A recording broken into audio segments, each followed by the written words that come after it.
Olá pessoal, então vamos dar continuidade com a nossa sequência da aula 1, da natologia ainda. Cortamos a aula, né, dividimos em pedaços para ficar mais fluido na plataforma e também para ficar mais acessível para vocês, tá? Então conforme vão conseguindo acessar aí, vão olhando as aulas certinho, em breve vamos também tirar as dúvidas, tá? Então, na aula passada, né, no vídeo passado, vimos vários pontos importantes a respeito da saúde do neonato. Abordamos um pouquinho também da saúde da mulher, né, e também da criança. É importante frisar, né, mais uma vez, que realmente vamos ver um pouquinho mesmo dessas outras áreas, tá? Juntamente com a neonatologia.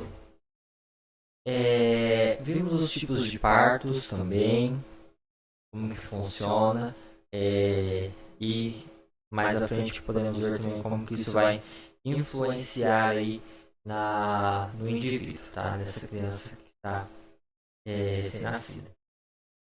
Então, a gente falou nessa parte do algoritmo. Falamos de um algoritmo, de uma sequência lógica, né? De uma sequência que utiliza-se muito na sala de parto. Então, como é muito difícil presenciarmos um parto dentro do ambiente hospitalar, dentro dos estágios e tudo mais, então a gente traz um algoritmo, uma sequência, né, de como é realizado isso. No momento também não temos como fazer simulações no laboratório e para campo de estágio devido à situação atual do Covid, né? Então, nesse momento, vamos tentar usar bastante, assim, o máximo possível a imaginação, né, levar em conta aí esse aspecto importante para que conseguimos aí, trabalhar legal, certo? Então vamos lá, sem mais delongas. Então a criança, né, ao nascer, o que acontece? Então essa criança nasceu, né? Ao nascer, ela é entregue à enfermagem. Então sempre a enfermagem que vai receber essa criança. Quando não é a enfermagem que recebe, é o próprio pediatra. Tá? Então, dependendo da sala de parto, o contexto que está ali, vai ter um pediatra dentro desse centro cirúrgico, dessa sala de parto, para receber essa criança. Mas também não é via de regra. Fora, né, esse profissional presente, quem recebe é a enfermagem. Então a enfermagem já vai acondicionando essa criança, né, para que ela evite a perda de temperatura e para que também ela já fique pronta para receber o primeiro atendimento, a primeira avaliação, né, podemos dizer assim. Então, se a criança ela apresenta uma boa vitalidade, ela é colocada em cima do ventre da mãe. Então, é aquela criança assim, né, que teve um pré-natal sem complicações, não teve nenhuma intercorrência durante o trabalho de parto. Essa criança nasceu, né, aparentemente perfeita. Né? Então, se a criança ela tem uma boa vitalidade, ela é sempre colocada em cima do ventre materno por alguns minutos. Tá? Então, acabou de fazer a expulsão ou acabou de retirar do ventre materno, essa criança ela é colocada em cima do ventre da mãe. E isso é muito comum, já segue alguns protocolos hospitalares mais atuais esse procedimento. Então essa criança ela é mantida pele a pele com a mãe em cima do seu ventre, certo? Nesse momento do nascimento. E esse tempo é o tempo que vai levar para o clampeamento desse cordão, tá? Do cordão umbilical. É importante dizer que hoje na literatura existem muitos estudos, vou até procurar alguns para mostrar para vocês, a respeito do clampeamento tardio do cordão umbilical. O que é esse clampeamento? Todo mundo sabe que é o cordão umbilical. Né? Então esse neonato, quando ele nasce, ele tem essa ligação com o ventre materno, que é através do cordão umbilical, que liga a criança à placenta. E juntamente, nesse momento, perdão, essa criança coloca sobre o ventre materno e se aguarda em torno aí de 30, né, segundos a 1 minuto e faz o clampeamento. A gente chama isso de clampeamento tardio. Nem sempre isso ocorre, tá? Vamos ver também alguns momentos, né, algumas tosses, algumas intercorrências durante o trabalho de parto, algumas intercorrências com essa criança e como ela se apresenta após a expulsão completa da criança, como ela se apresenta, é os fatores determinantes aí para que seja feito o clampeamento tardio ou não. Tá? O clampeamento tardio ele traz inúmeros benefícios, só que tem que avaliar o risco também. Tá? Então, se é uma criança que ela nasce praticamente parada, uma criança extremamente cianótica, e entrou em sofrimento fetal no parto e tudo mais, não é aconselhado, né? Um dos exemplos, não é aconselhado que faça esse clampeamento tardio. Então já faz o clampeamento precoce, já tira essa criança do ventre materno e começa aí as intervenções, né? O suporte de vida, suporte avançado, suporte básico de vida aí, nessa criança para que seja restabelecido, né, toda a parte circulatória e respiratória e ou corrija qualquer eventual agravo que está ocorrendo, tá? Então, sempre tem essa indicação ou não do clampeamento tardio. Isso, a mãe chega na sala de parto, né, antes mesmo de realizar o parto, os médicos já têm mais ou menos uma noção se vai dar para realizar esse procedimento ou não. Então, sempre que observa, a criança está com uma boa vitalidade, está chorando, está com tônus muscular, está com movimentos respiratórios, né, as vias aéreas delas estão pérvias, então ela pode ser colocada sobre o ventre da mãe assim que ela nasce, né, faz esse contato pele a pele e aí realiza o clampeamento tardio do cordão umbilical em torno aí de 30 segundos a 1 minuto aí no máximo, tá? Então, após isso, a criança ela é entregue à mãe. Então, nesse momento, ela já é seca, né?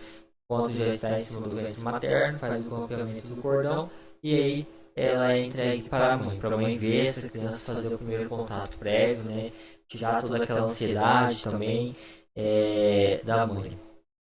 Certo? Então, sempre apresenta, a mãe vai ver essa criança, se a criança está bem, chorando, tudo, né? Tudo legal, aí permanece um tempo mais com a mãe, senão aí já é encaminhado para o pediatra, tá? Quando tem pediatra, geralmente é tudo um procedimento mais rápido, né? Porque eles sempre já atendeu, já vaza embora para próximo atendimento. Então aí a criança, após isso, ela vai no berço aquecido, onde é realizada a primeira consulta, tá? Ou o pediatra ou o enfermeiro que faz essa consulta. Então, por isso é muito importante uma enfermagem bem capacitada, né? Para esse tipo de atendimento e situações. Então, a gente vai ver passo a passo como é feito também, né? Como já passou também no vídeo, e é realizada essa consulta. Tá? Após isso, né, essa criança é avaliada uma série de fatores.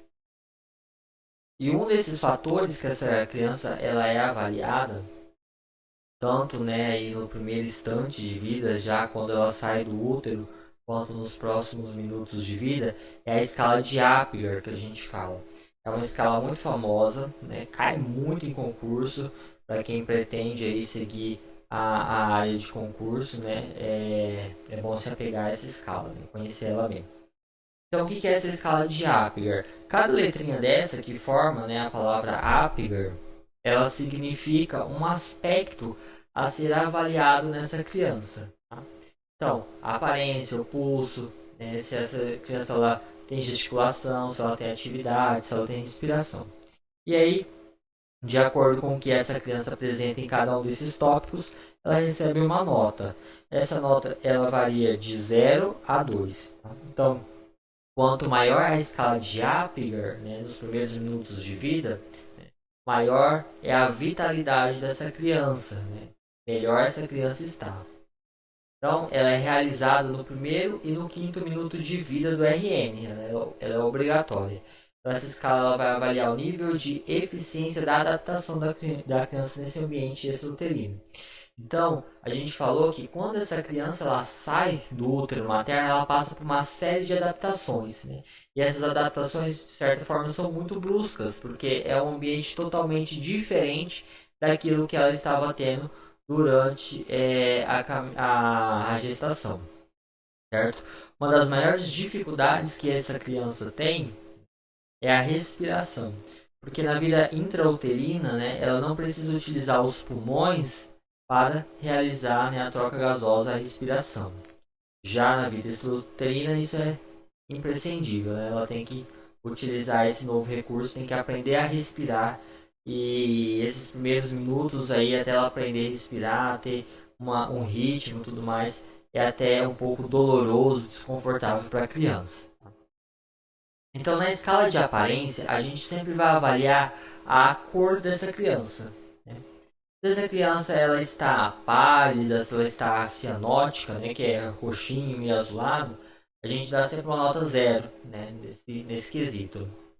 Se ela tem cianose somente nas extremidades, o que é cianose de extremidade? Nos pés, nas mãos, né? Aí ela recebe uma escala de 1. Tá? Geralmente é 1 que essa criança recebe ou até 0. É muito difícil uma criança que nasce tem cianose, tá? Principalmente se for parto vaginal. Então isso aí acontece. Por também cesariana é muito comum após a cesárea essa criança apresentar cianose. Então, a cianose de extremidade a gente classifica como 1 e se ela estiver bem curadinha, sem cianose, aí a pontuação é 2. Mesma coisa para o pulso, se ela vem ao mundo sem pulso, nota 0. Um pulso menor de 100, né, uma frequência de batimentos por minuto, é a nota 1. E se estiver acima de 100, né, já é 2. A gente vai ver qual que é a faixa de frequência dos batimentos cardíacos também de um RM, que é diferente do adulto. A gesticulação, e essa criança ela tem resposta a estímulos, né? Então, se ela está sem essa resposta, nota 0.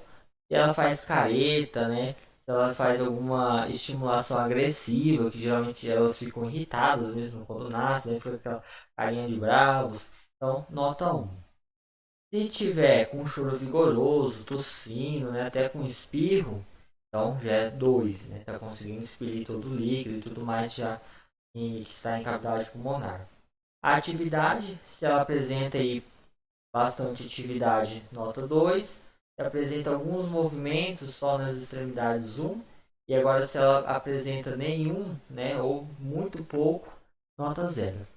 A respiração, mesma coisa, 0 para ausente, 1 para uma respiração fraca, lenta e irregular, tá? E 2 para uma respiração forte, ou quando essa criança está com choro vigoroso, tá? Então essa pontuação ela vai variar, né, de acordo com o que essa criança está apresentando, e a pontuação vai variar também de 10 a 0. De 7 a 10 é considerado uma boa vitalidade, ou seja, então a criança está bem, está se adaptando bem à vida extrauterina. E tem uma pontuação de 6 a 4, é uma asfixia moderada, então ela não está conseguindo respirar adequadamente. E de 0 a 3 é uma asfixia grave, que aí requer cuidados mais intensivos e aí posteriormente, até no momento, uma possível intubação. Também nesse momento que a criança está indo no berço aquecido com o enfermeiro ou com o médico pediatra, é avaliado também sinais vitais dessa criança através do oxímetro de pulso que a gente viu.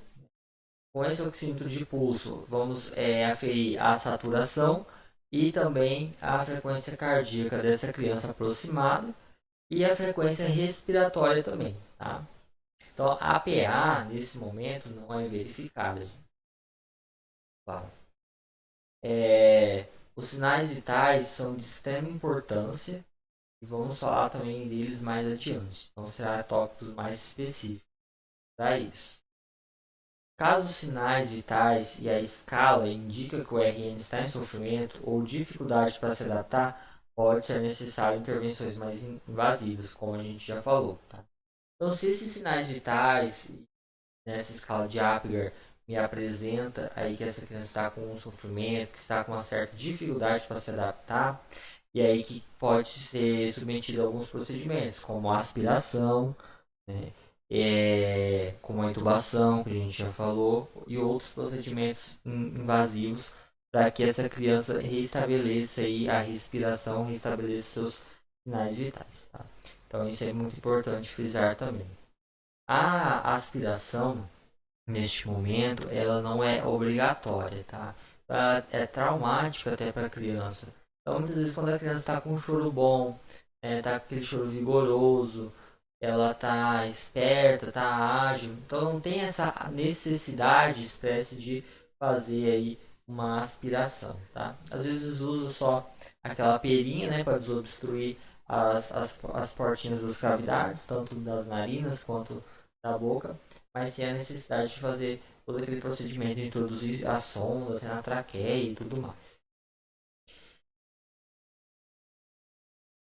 Em casos de necessidade, essa criança ela deve ser secada em um berço aquecido, tá? Como via de regra, para não perder temperatura. Isso também vai ajudar a que essa criança não fique cianótica. Pode ser realizado a aspiração de cavidades nasal e oral, como já falamos, com o intuito de desobstrução e facilitação da respiração. Mas sempre observar se realmente é necessário esse procedimento. O conteúdo aspirado ele pode conter partes do saco gestacional, que é normal, tá? Durante o procedimento de parto, a criança ela pode ingerir assim que ele é rompido. Pode conter líquido amniótico ou mecônio, tá? Então, o líquido amniótico é aquele líquido que a criança fica imergido dentro da cavidade abdominal. O mecônio é as fezes, né? As primeiras fezes do recém-nascido e pode ser também realizado dentro do útero ou até no momento do parto, tá? Então, pode acontecer também que a criança aspire mecônio. Se for pequena quantidade, está respirando legal, está saturando bem, também não há uma necessidade de aspiração assim tão invasiva. O mecônio, ele é estéril, como tudo que está dentro, né, do organismo do saco gestacional. Então, assim, mal, infecção e risco de alguma patologia se desenvolver não tem, né? O risco simplesmente é comprometer aí a qualidade respiratória dessa criança, mas através da monitorização a gente consegue verificar como é que estão esses níveis. Então, quais são os cuidados imediatos com o RN na sala de parto? Então, aqui estamos ainda dentro da sala de parto. Quais são os cuidados com ele após, né, ele vir ao mundo? Muito importante conhecer passos, porque não mudam de uma instituição para outra. Tá? Pode mudar os instrumentos que a gente preenche, a, a sequência que é administrar tudo, mas estão presentes em qualquer unidade materno-infantil. Então, assim que nasce, é administrada a vitamina K, que é o Canaquion, que a gente já disse, né? A finalidade do Canaquion é evitar aí sangramentos e hemorragia pós-parto. O nitrato de prata 1% em partos vaginais. Então, todos aqueles partos vias vaginal, a criança é submetida então ao nitrato de prata 1%. Tá? Então, é colocado as gotinhas no olho da criança. A identificação do RN com pulseira, conforme o protocolo da instituição. Né? Então, nesse protocolo vai estar incutido nele qual é essa forma de identificação, se é através de números, de QR Code, de códigos de barra, se vai ser a pulseira em qual membro dessa criança e assim por diante. Então a identificação é sempre importante, que essa identificação seja conferida pela mãe ou por quem está acompanhando na sala de parto. Vai carimbar a planta do pé em um registro hospitalar também dessa criança. Geralmente é feito no berçário isso, tá? Outras vezes pode ser realizado também dentro já da sala de parto. Vai colher os dados antropométricos, também pode ser realizado fora da sala de parto, no momento do banho dessa criança ou da troca dela. Então vai coletar todos esses dados antropométricos, vamos ver como realiza eles também, tá? E qual é a forma adequada e quais são os percentis adequados também para cada faixa etária, também no desenvolvimento dessa criança. Vai apresentar à mãe os dados da pulseira de identificação, como já falamos, antes de fixar na criança. Vai encaminhar ao berçário, vai realizar as vacinas e a higiene, tá? As vacinas do RN são duas. São aplicadas tanto a vacina de hepatite B quanto a BCG. Alguns hospitais não estão administrando mais, tá? Essas vacinas internamente. Então, após a alta, a mãe procura a unidade básica de saúde ou o serviço de saúde que oferece o serviço. E vai encaminhar ao alojamento conjunto. Hoje, quando falamos nesse quesito de de neonatologia, está muito em alta o alojamento conjunto, né? Então, essa criança ela não fica mais separada da mãe, né? Então, já fica junto desde esse primeiro momento e vão para o quarto, não existe mais essa de berçário. Então, o berçário é mais para aquelas crianças que estão em observação, está aguardando algum procedimento, coisa do tipo. Tá? Do restante, fica em alojamento conjunto para favorecer essa criação de vínculo e tudo mais. E vamos entrar nas classificações também, conforme a idade gestacional. Então, a idade gestacional é aquela idade que se apresenta, né, aquela gestação daquela mulher. Então, assim, tem várias formas de mensurar isso, sem dúvidas, mas a forma mais conhecida é através de umas continhas que fazemos para calcular a idade gestacional e também para calcular a data provável do parto e tudo mais. Mas vamos falar agora das classificações. Então podemos classificar um RN assim que ele nasce, né, de acordo com a idade gestacional, de três formas. A primeira forma classificamos ele como pré-termo. Como, né, o próprio nome já diz, pré significa que ele vem antes do tempo. Tá? Então o RN pré-termo ele é aquele RN com menos de 37 semanas completas de gestação. Tá? Ou seja, tem que ter menos de 259 dias de gestação. Então, todo RN que apresentar, né, essa idade gestacional, ele é considerado um pré-termo. Então, ele é um prematuro, digamos assim. A criança a termo, né, ela é de 37 semanas a menos de 42 semanas completas. Então, a gestação ela pode durar aí até 42 semanas completas. Tá? Passou disso, já é uma gestação pós-termo que a gente fala. Então, a termo é 259 dias até 293 dias de gestação. Então, nasceu de 37 semanas e menos de 42 é uma criança a termo, né? Estava mesmo no tempo, não é nem prematuro e nem está tardio. O pós-termo é aquela criança que extrapola as 42 semanas completas, tá? Ou passa disso. Então, mais de 294 dias de gestação. Então, essa é uma gestação pós-termo. Também podemos classificar essa criança conforme o peso ao nascer. Isso também inclui essa criança em fatores de risco ou não. Então, uma criança de baixo peso é aquela criança com menos de 2,5 kg. Tá? Então, até 2,499 kg, ela é considerada uma criança baixo peso. Então, até então, aqui também entra, né, a nível de curiosidade por enquanto, depois aprofundaremos mais nisso. Essa criança não pode receber a BCG, uma vacina que toma ao nascer. Outra classificação é muito baixo peso, que são aquelas crianças com menos de 1,5 kg, né, que até 1,499 kg. Então, essa é uma criança de baixo peso. E extremamente baixo peso são aquelas crianças com menos de 1 kg e aí até 999 gramas. Tá? Então, abaixo de 1 kg, todas essas crianças são consideradas baixo peso. E aí, extremamente baixo peso. Então, são crianças de alto risco.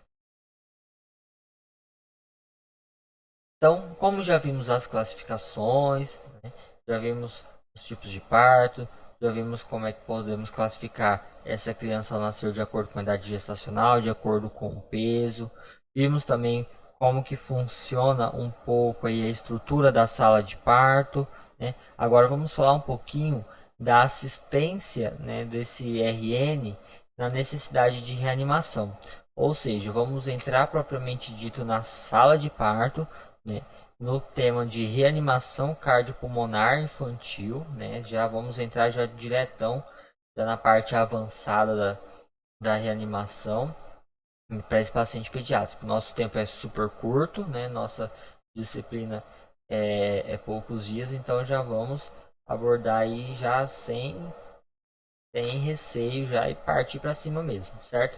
Então, no próximo vídeo vamos iniciar a assistência do RN com necessidades de reanimação. Então, são aquelas crianças de risco que necessitam aí de uma intervenção para que elas possam respirar, para que elas possam aí se estabilizar, né, e ter aí uma qualidade de vida com segurança.